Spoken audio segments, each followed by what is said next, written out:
Call me again, drunk in your Benz, driving home under the influence. You scared me to death, but I'm wasting my breath, 'cause you only listen to your fuck.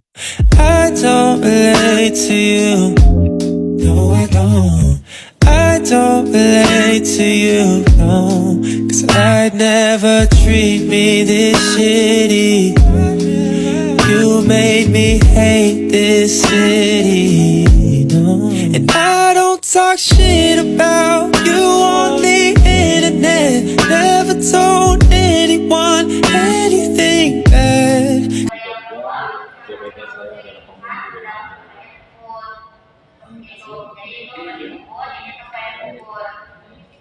Sila.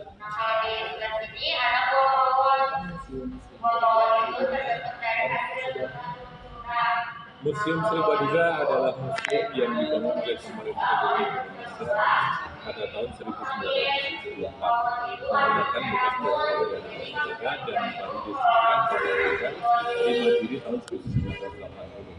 Nah, sejarahnya ketika museum ini berdiri dan kita itu di bawah naungan dari Departemen Pendidikan dan Kebudayaan pada waktu itu.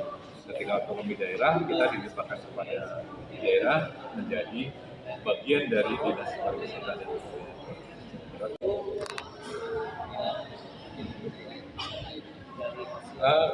Kalau sejak tahun 80 kita sudah dibuka dan diresmikan, pada waktu itu juga sudah berjalan karena bergulirnya otonomi daerah, maka museum-museum di setiap provinsi itu kemudian diserahkan kepada provinsi masing-masing.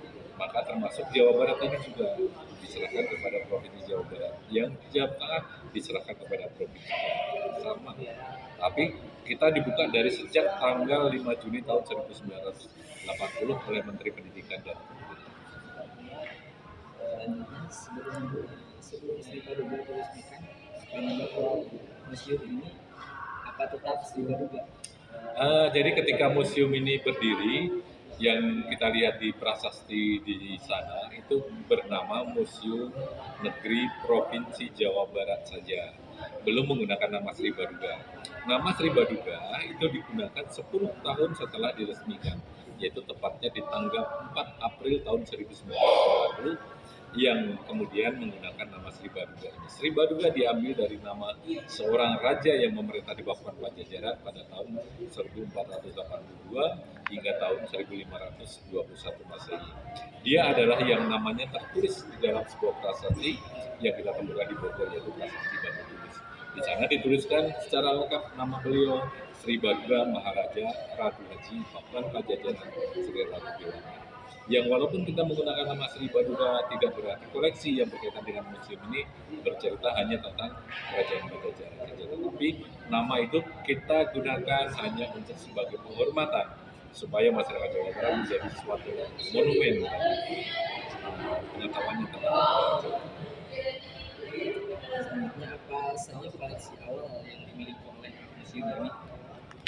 Koleksi yang usia dari awal masa kebudayaan tentu saja koleksi-koleksi yang berasal dari masa peradaban dari prasejarah. Jadi masa prasejarah itu kita sudah ada suatu kehidupan manusia, tetapi sampai sekarang juga kita belum menemukan bukti adanya fosil-fosil manusia, tetapi kita sudah menemukan bukti-bukti barang-barang yang pernah mereka gunakan dan itu disinyalir adalah merupakan peninggalan dari masa Mesozoik. Jadi itu adalah koleksi yang dari awal peradaban kebudayaan manusia di Jawa. Selanjutnya apa makna nama Sri Baduga dalam konteks istilah Sunda dan kaitannya dengan masyarakat?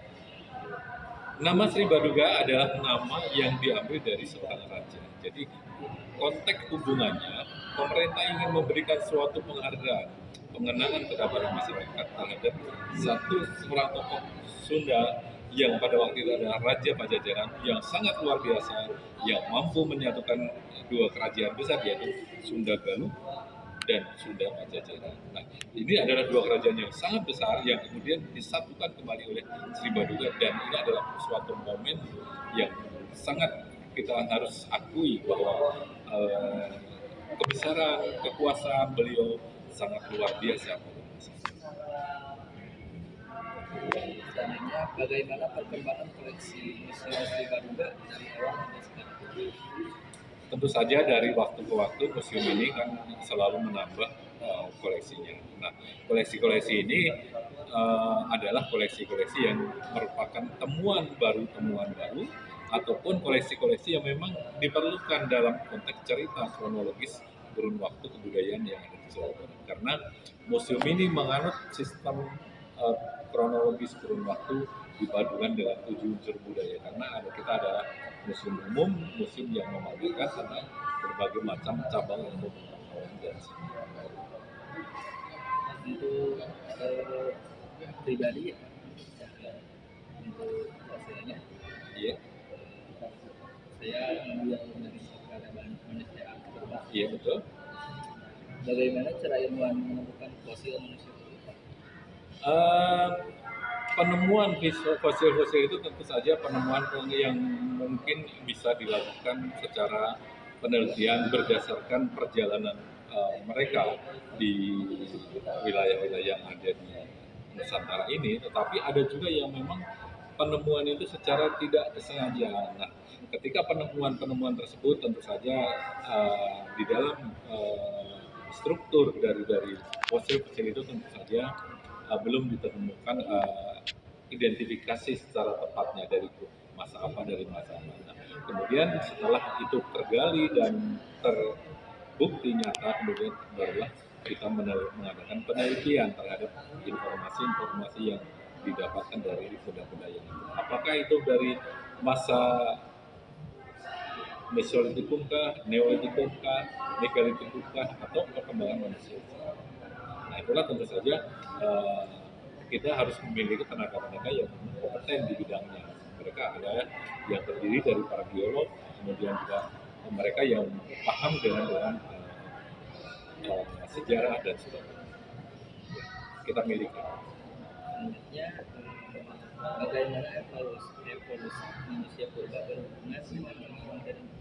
Nah, kan kalau evolusi manusia yang disampaikan oleh teori Darwin itu kan sebenarnya sekarang ini sudah banyak yang menentang atau membantah dari teori evolusi mereka. Tetapi sedangkan manusia yang ada sekarang ini adalah manusia-manusia baru yang mereka datang dari Asia. Jadi tentu saja sampai sekarang pun kita merupakan adalah bagian dari manusia baru yang memang datang dari daratan Cina yang kemudian menyebar ke Apakah manusia purba sudah mengenal seni dan budaya? Tentu saja setiap ada kehidupan manusia, tentu saja mereka adalah memproduksi budaya. Yang walaupun dalam kategori kita sebagai orang modern itu adalah melakukan budaya yang sangat dipengaruhi oleh kebutuhan mereka, sangat kita katakan sebagai budaya yang sangat rendah, karena itu adalah merupakan sesuatu perkembangan budaya yang awal. Nah, jadi kalau ditanyakan kenapa, apakah manusia purba sudah mengenal kebudayaan? Tentu saja, karena kebudayaan itu adalah produk dari manusia yang Embarrassing, you were my everything. All that you did was make me fucking under the influence. You scared me to death, but I'm wasting my breath. 'Cause you only listen to your fuck. I don't relate to you. No, I don't. I don't relate to you, no. 'Cause I'd never treat me this shitty. You made me hate this city, and I don't talk shit about you on the internet. Never told anyone anything bad, 'cause that shit's embarrassing.